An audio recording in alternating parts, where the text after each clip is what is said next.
All right, let's dive in. If you really want to get how any C program ticks, you've got to start right here with the absolute basics, how programs actually handle information. So today, we're going to break down the most essential building blocks of all, data types and variables. Let's get to it. Okay, so just think about this for a second. When a program needs to remember something, like a player's score, or a user's name, or even the value of pi, how does it actually do that? I mean, it can't just float around in thin air, right? The answer to that question is really the key to understanding how all of this works. So, here's the game plan. We'll start with the heart of it all, data. Then, we'll get into what data types are, basically the rules for that data. After that, we'll talk about variables, which are the containers we use to store it. We'll cover how to create them properly and wrap up with why this is also incredibly important for writing good code. You know, when you strip it all away, every single program out there, from a tiny calculator app to a massive, sprawling video game, is really all about one thing: working with information. Or, as we call it in the programming world, data. So what exactly is data? Honestly, don't overthink it. It's just the raw stuff our programs use. It could be a simple whole number, like your age. It might be a number with a decimal, like the price of a coffee. Or it could be just a single letter, like the grade you got on a test. That's it. That's the stuff. Okay, but here's the thing. A computer needs to know what kind of data it's working with. I mean, you can't add the number 5 to the letter B, right? That just doesn't make sense. And this is exactly where data types come into play. They're like a set of rules that tell the computer what kind of information to expect. And this right here, this is the key. A data type really does two main jobs. First, it tells the computer what kind of stuff is allowed. Like, hey, this box only holds whole numbers. Second, it defines what you can actually do with that stuff. It lets you add two numbers for sure, but it's going to stop you from trying to, say, divide two letters. The data type is the rule keeper.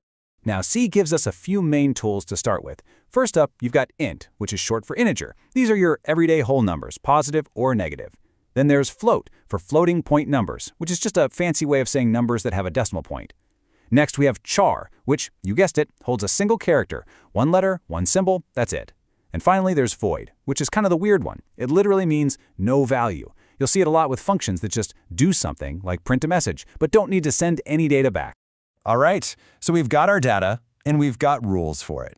But where does it live? We need a place to actually put this information, right? That's exactly what variables are for. The best way to think of them is like little labeled boxes where you can store your information. And this is a really important distinction. When we talk about a variable, we're not talking about the data itself. We're talking about a specific named spot in the computer's memory. It's basically a friendly nickname we give to a super boring, complicated memory address so we can find our data easily. And this visual is just perfect. It shows you exactly what's happening behind the curtain. On the left, in your code, you write something like int I equals 14, and on the right, you can see what the computer does. It finds an empty spot in memory, puts a label on it, in this case I, and sticks the value 14 inside. This happens for every single variable you make. Okay, theory's great, but let's get practical. How do you actually make one of these things in your code? Well, before you can use a variable, you have to create it. We call this declaration. And C has some very simple but very strict rules you have to follow. And you know what? The syntax is super simple. First, you just say the data type, int, float, char, whatever. That tells the computer what kind of box to make. Then you give your box a name, what we call an identifier. Slap a semicolon at the end, and you're done. Boom. That's it. You've just told the computer to save a spot for you. Now, C is a little picky about how you name your variables, but the rules are pretty straightforward. Your names have to start with either a letter or an underscore. After that first character, you can use letters, underscores, and numbers, no problem. But you absolutely cannot use a word that's already a C keyword, like int or while. And here's a huge one that trips up a lot of people when they're starting out. C is case sensitive. That means a variable named score in all lowercase is completely different from a variable named score with a capital S. So let's look at some real examples. Think of this as a quick do this, not that guide. On the left, names like my score or underscore total, totally fine. But look at the right side. ToScore is a no-go because it starts with a number. My score won't work either because you can't use hyphens. Only underscores are allowed. And like we just said, you can't just name your variable int because that's a reserved word. Try any of these on the right, and the compiler will definitely complain. Okay, so you might be thinking, why all the rules? Why is this so strict? Why can't I just throw whatever I want into a variable? Well, it turns out these rules aren't there to make your life difficult. They're actually there to help you write smarter, more efficient, and less buggy programs. Well, it turns out that picking the right data type is a huge deal for 3 big reasons. First, accuracy.